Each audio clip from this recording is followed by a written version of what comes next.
Hey guys, I'm sending you a spreadsheet with all of your data, with a huge amount of data, but what I've done is I've narrowed it down to your reading scores so you can really focus in on that, because if there's one thing we owe the students, it's reading, it's support for reading growth. That's the most important thing that can happen in school.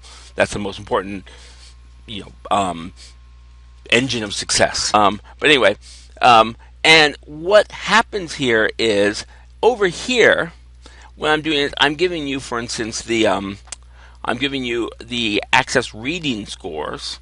Just focus on that. But that's really just kind of to put things in perspective, because the real heart of the information is here, where you see the map scores over time.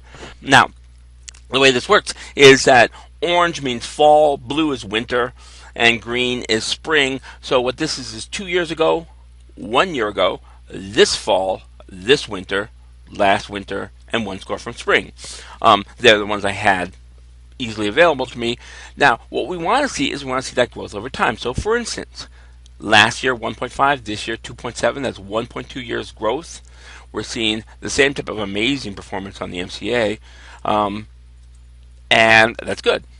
Over here, 2 years ago 1.3, now 3.5. That's 2 years. We're seeing 2.2 years growth.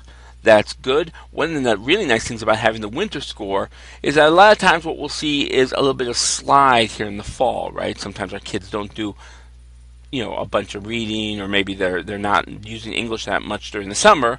So it's nice to see what happens after they kind of get over that and they're back into the swing of things. Again, last year 1.5, this year 3.2. The school is doing great. The kids are growing really strong. Then what happens is you see other kids who something strange is happening here. 2.6 to 2. This kid's going backwards, but we see the same thing happening here. 3.9 up to 5, down to 1.9. This is a 5th grade Spanish-speaking girl. So one of the things you might want to say is, what's going on with her?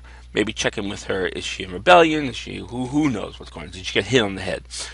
Same thing here. We got some slow growth. 1.4 to 1.8. That's 1 year 0.4 growth. Negative growth on the MCA. Negative growth over here on the reading. So same deal here. Want to check in on that kid. On the other hand, back down here with this 5th grader, we're seeing that same type of great growth from 2.3 to 4.7. That's what we want to see. We're not seeing it yet on the MCA, but that's okay, because one thing she has is this huge leap, between just recently. So hopefully we're going to see that soon.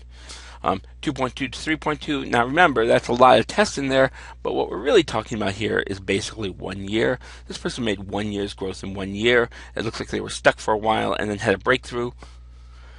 So that's looking good. So that's anyway. What we've got here is, what we really want to see is, we want to see our data telling stories about growth, stories about non-growth, stories we can look into. There's 1 year, almost 2 years growth. There's 1 year, there's 1 year's growth. There's 1 year, there's 1.3 years growth. This is, on the other hand here, 1 year, this is a 3rd grader. But even still, between spring of last year and winter of this year, we're not seeing any real growth, despite having fairly strong scores here. So again, one thing we want to do is we want to make sure that we're checking in with the student. Same thing here. We're seeing up and down scores. So, okay, there. That's pretty much it. So that's how you work with that. If you have any questions, contact me.